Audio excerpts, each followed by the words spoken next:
Le fonctionnement de la centrale REP, réacteur à eau pressurisée. Comme vous pouvez le voir sur l'écran, ce système est relativement simple. Il comporte en tout et pour tout 5 parties. En 1, on parle de la fission des atomes d'uranium. Ceci crée de la chaleur dans ce que nous appellerons le cœur. Cette chaleur permet de chauffer de l'eau en deux. Cette eau chauffée va se transformer en chaleur, numéro 3.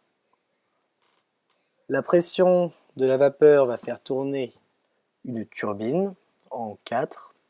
Et cette turbine va activer un alternateur qui produira ensuite de l'électricité.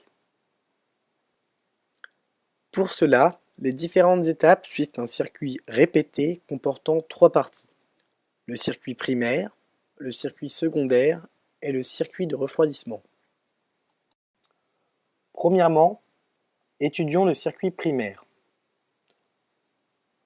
Placé au centre du réacteur dans une cuve en acier, le cœur est le siège de la réaction en chaîne. La cuve est portée à très haute température, plus de 300 degrés.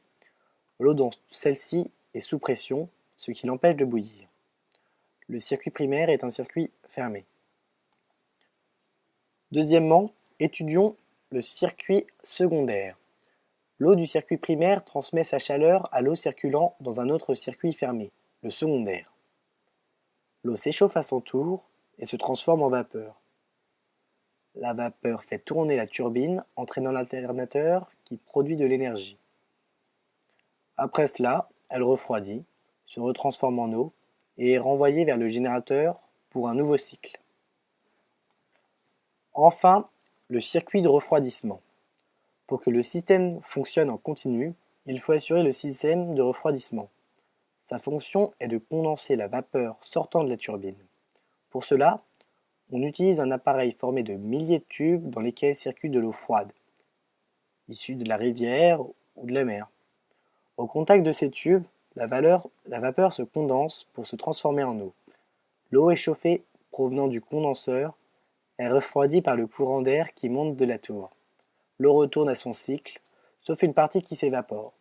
Cette partie est la cause de ces panaches blancs qui s'échappent de la tour de refroidissement, souvent caractéristique de la centrale.